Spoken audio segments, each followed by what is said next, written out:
ចាប់ក៏មិនស្លាប់បើគ្មានស្នេហាគ្មានបានប្រយោជន៍អ្វីក្រៅពីក្តីឈឺចាប់សាមានស្នេហាដូចជួញទុកខ្លួនឯងដកខ្លួនចេញហើយមិនចង់បានទេសូមយកពេលមើលថែខ្លួនឯងខ្ញុំទុកខ្លួនឯងចោលយូរហើយគ្មានពេលថែគ្រប់គ្រាន់ឡើយពីមុនខ្ញុំឲ្យគ្រប់យ៉ាងដើម្បីស្នេហាធ្វើឲ្យខ្ញុំខ្លាចនឹងមានស្នេហាពាក្យសង្សារលែងចង់លឺហើយចង់ប្រាប់ថាខ្ញុំឆ្អែតឆ្អន់ប៉ុននឹងគឺគ្រប់គ្រាន់ហើយលែងមានលើកក្រោយអានឹងបេះដូងមិនដឹងអីផងរំតែការឈឺចាប់ស្ទើររស់ស្ទើរស្លាប់ព្រោះតែស្នេហ៍នឹងវាជារឿងធម្មតាស្នេហាគឺវាអញ្ចឹងប៉ុន្តែពេលហ្នឹងខ្ញុំមិនត្រូវការស្នេហាទេ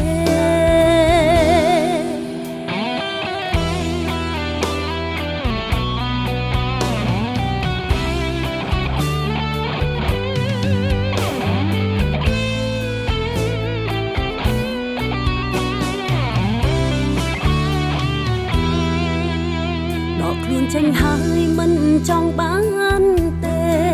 សូមយកពេលមើលថែខ្លួនឯងខ្ញុំទុកខ្លួនឯងចោលយូរហើយគ្មានពេលថែគ្រប់គ្រាន់ឡើយពីមុនខ្ញុំឲ្យគ្រប់យ៉ាងដើម្បីស្នេហាធ្វើឲ្យខ្ញុំខ្លាចនឹងមានស្នេហាពាក្យសង្សារលែងចង់លឺហើយចង់ប្រាប់ថាខ្ញុំឆ្អែតឆ្អន់ប៉ុននឹងគឺគ្រប់គ្រាន់ហើយលែងមានលើកក្រោយអាណិតបេះដូងមិនដឹងអីផងរងតែការឈឺចាប់ស្ទើររស់ស្ទើរស្លាប់ព្រោះតែស្នេហ៍នឹងទោះវាជារឿងធម្មតាស្នេហាគឺវាអញ្ចឹងប៉ុន្តែពេលនឹងខ្ញុំមិនត្រូវការស្នេហាទេ